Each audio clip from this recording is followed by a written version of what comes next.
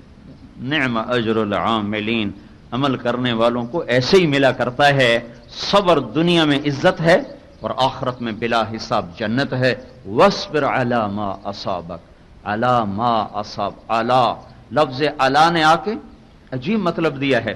ایک آدمی کہا یار میں کتنا صبر کرتا، آخر میں بھی تو انسان ہوں، پھر میں بھی پھٹ پڑا، پھر میں بھی بول پڑا، اس نے سنائی میں کتنی سنتا، پھر میں بھی بول پڑا۔ یہ ہمارے ماحول میں ہے، میں کتنا صبر کرتی، آخر میں بھی دوں، پھر میں بول پڑی، پھر میں پھٹ پڑی۔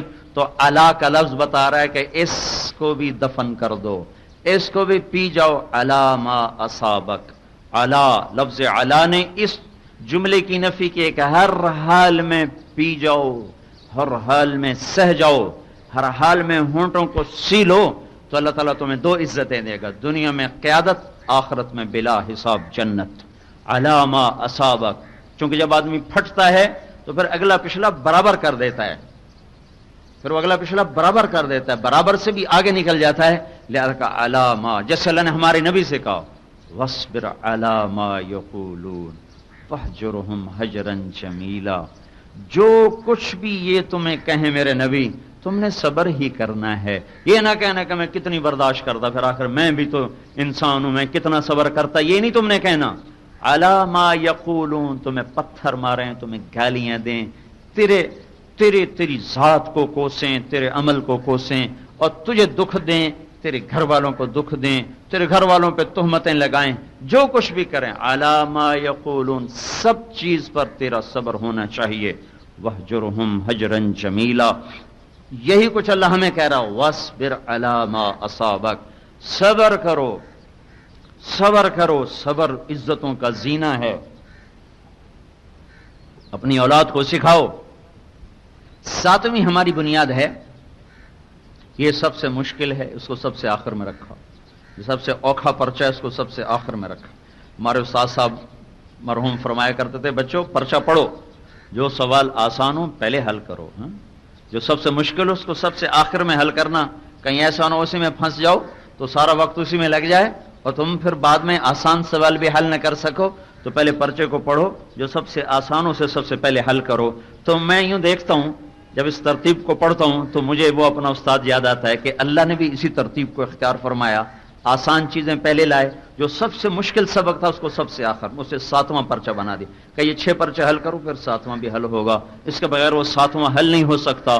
وہ ہے حسن اخلاق، حسن اخلاق، وہ حسن اخلاق، وہ اچھے اخلاق، یہ اسلام کا، یہ اسلام کا، یہ قرآن کا، یہ حدیث کا، یہ فقہ کا، یہ ادب کا، یہ تبلیغ کا، یہ علم کا، یہ زندگی کا سب سے مشکل ترین چیپٹر ہے، سب سے مشکل ترین سبق ہے۔ میں نے اس سے مشکل سبق اسلام میں کوئی نہیں دیکھا۔ اس کو سب سے زیادہ جگہ بھی دی، لا تصعر خدک للناس، ایک جملہ، ولا تمش فی الارض مرحا، 2، ان اللہ لا يحب كل مختال فخور، 3، واقصد فی مشیک، 4، واغضض من صوتک، 5، ان انکر الاصوات لصوت الحمیر۔ 6 جملے اس پر اللہ لایا ہے۔ 6 جملے کوئی تھوڑے نہیں ہیں قرآن میں، 6 جملے۔ توحید پر ایک لفظ ہے لا تشرک باللہ، بس۔ نماز پر ایک لفظ ہے اقم الصلاۃ، تبلیغ پر ایک لفظ ہے وامر بالمعروف، صبر پر ایک لفظ ہے واصبر علی ما اصابک، اور اچھے اخلاق پر 6 جملے ہیں، لا تصعر خدک للناس۔ سب سے پہلی جو آدمی بدتمیزی ظاہر ہوتی ہے وہ چہرے کے اتار چڑھاؤ سے ہوتی، تو سب سے پہلے اس کو بولا، اس کو اللہ تعالیٰ لائے کہ دیکھو اپنے چہرے کو ایسا نہ کرنا، اپنے چہرے کو، اس لیے ہمارے نبی ابتسامک فی وجہ اخی کا صدقہ، تیرا اپنے بھائی کو مسکرا کے ملنا بھی اللہ کے دربار میں صدقے کا ثواب۔ جب 2 مسلمان ملتے ہیں تو ان پر 100 رحمتیں اترتی ہیں، 100، 99 اس پر اترتی ہیں جو زیادہ گرم جوشی سے ملے، 99 ایک لے جاتا ہے، ایک دوسرے لے جاتا ہے، 99 اس کے لیے جو زیادہ خوش ہو کر مل رہا ہو۔ ہمارے نبی کے بارے میں پوچھا گیا حضرت عائشہ سے کہ کیسے تھے اللہ کے نبی گھر میں، تو آپ نے فرمایا ضحاکن بسامن، گھر میں مسکرانے والے تھے، بڑے کھلے ماتھے والے تھے، بڑے ہنسنے والے تھے، بڑے کھلی طبیعت کے ساتھ رہنے والے تھے اپنے گھر کے اندر۔ تو پہلی چیز جو آدمی کی بدتمیزی کو ظاہر کرتی ہے اس کا چڑھا ہوا منہ اور اس کا ٹیڑھا منہ اور اس کے چہرے کی رعونت وہ اس چیز کو ظاہر کرتی ہے۔ تو جس چیز پر پہلی نظر پڑے اللہ نے اس کی نفی کی، لا تصعر خدک للناس، چہرے پہ مسکنت لاؤ، مسکراہٹ لاؤ، تواضع لاؤ۔ پھر چال تھی، چال کی اکڑ مرد میں بھی حرام ہے، اور عورت اکڑ کے چلے تو برباد ہو گئی۔ ولا تمش فی الارض مرحا، اکڑ کے نہ چلنا۔ ہمارے نبی کے بارے میں اللہ تعالیٰ نے فرمایا پہلی کتابوں میں لو یمشی علی السراج لم یطفئہ من تحت قدمیہ من سکینتہ، ایک نبی بھیج رہا ہوں، اللہ پہلے امتوں کو کہہ رہا ہے، شاہ علیہ السلام کو کہہ رہا ہے، ایک نبی بھیج رہا ہوں، اس کو ایسی تواضع سکھاؤں گا کہ جب وہ زمین پر چلتے ہوئے کسی جلتے چراغ پر بھی پاؤں رکھے گا تو اتنی مسکنت سے رکھے گا کہ چراغ بھی بجھنے نہ پائے۔ جب وہ خشک لکڑیوں پہ چلے گا تو اتنی عاجزی سے چلے گا کہ لکڑیوں کے کڑکڑانے کی آواز نہ آئے، اور اس کی امت ایڑی مار کے چلے۔ تو کہا لا تمشی فی الارض مرحا ان اللہ لا يحب كل مختال فخور، اللہ تبارک و تعالیٰ کو تکبر پسند نہیں۔ وقصد فی مشک، چال میں عاجزی لاؤ، وغضض من صوتک، آواز میں پستی لاؤ، بول کو پست رکھو، بول کو میٹھا رکھو، بول کو سخت نہ بناؤ۔ سب سے زیادہ جو انسانی زندگی متاثر ہوتی ہے وہ زبان کے بول سے ہوتی ہے، سب سے زیادہ جو دلوں پر نشتر پڑتے ہیں وہ زبان کے بول سے ہیں۔ شعراء کا کلام پڑھو تو وہ دل کو شیشے سے تشبیہ دیتے چلے آئے، شروع سے، عربی ادب ہو، فارسی ادب ہو، اردو ادب ہو،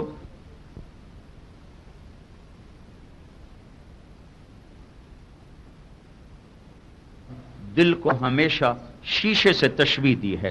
شیشے سے تشبیہ دینے میں ایک بات کی طرف اشارہ ہے کہ دنیا میں شیشہ ایک ایسی چیز ہے جو ٹوٹ جائے تو پھر دوبارہ جڑتا نہیں، یہ ایک واحد چیز ہے، ہر چیز ٹوٹنے کے بعد جڑ جاتی ہے۔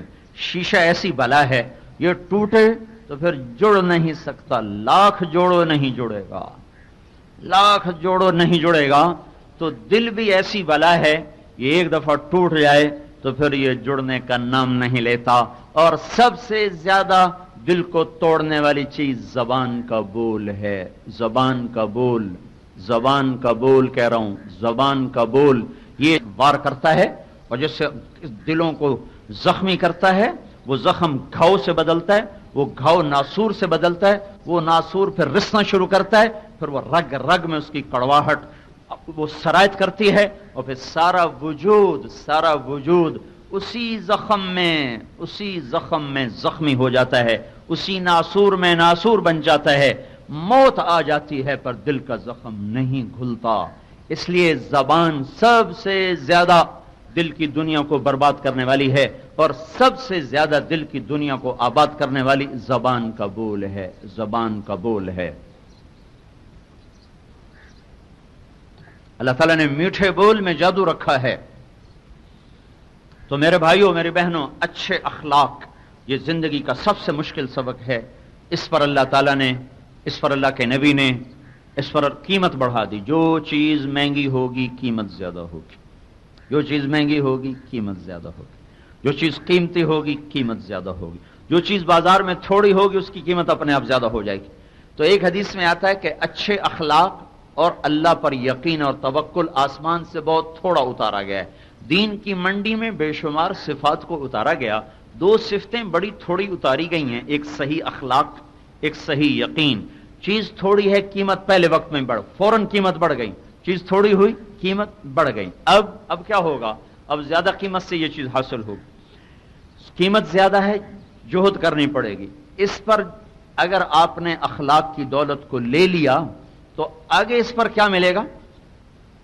اللہ کے نبی نے ایک مثال دے کر سمجھایا تھا کہ ایک آدمی اتنی بندگی کرتا ہے کہ وہ ساری زندگی نہیں سوتا، عشاء سے فجر پڑتا ہے، عشاء سے جاگتا اور فجر پڑتا ہے، اور ساری زندگی نہیں کھاتا، ساری زندگی روزے رکھتا چلا گیا، رکھتا چلا گیا، رکھتا چلا گیا، عید پہ چھوڑا اور تہجد ساری زندگی پڑھی۔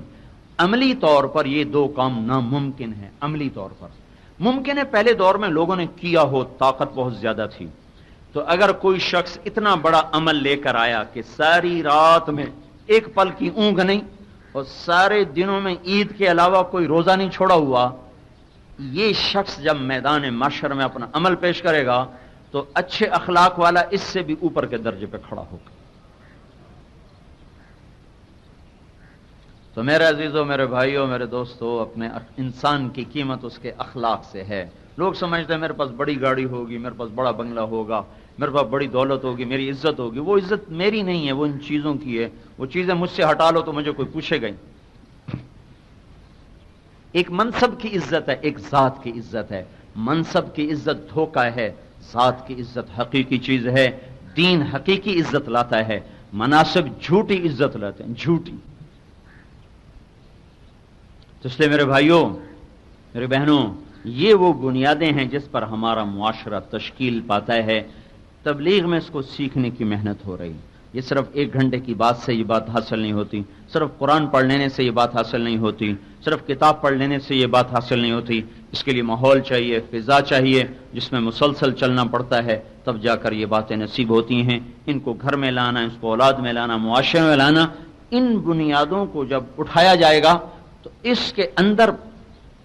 کے اندر بننے والی عمارت کو کہا جائے گا اسلامی عمارت، اسلامی گھر، اسلامی شہر، اسلامی حکومت۔ شریعت نافذ کرنے سے ملک اسلامی نہیں بنا کرتا، حکومت کے اسلامی ہو جانے سے ملک اسلامی نہیں بنا کرتا۔ یہ کوئی جادو کا ڈنڈا نہیں ہے کہ حکومت یوں پھیرے گی اور سارے لوگ وہ مسلمان متقی بن جائیں گے، پرہیزگار بن جائیں گے۔ یہ تربیت ہے، اور تربیت کے بغیر کوئی چیز سرے نہیں لگتی اور وہ توڑ نہیں چڑھتی۔ وہ تربیت کا کام اللہ نے ہمیں تو تبلیغ کی شکل میں دیا ہے، اس میں وقت لگاؤ، اس میں پھرو، تو اللہ تعالیٰ یہ جہان بھی بنائے گا، وہ جہان بھی بنائے گا۔ اس کے بھائی ارادے بھی کرو، ہمت بھی کرو، اور مجھے اجازت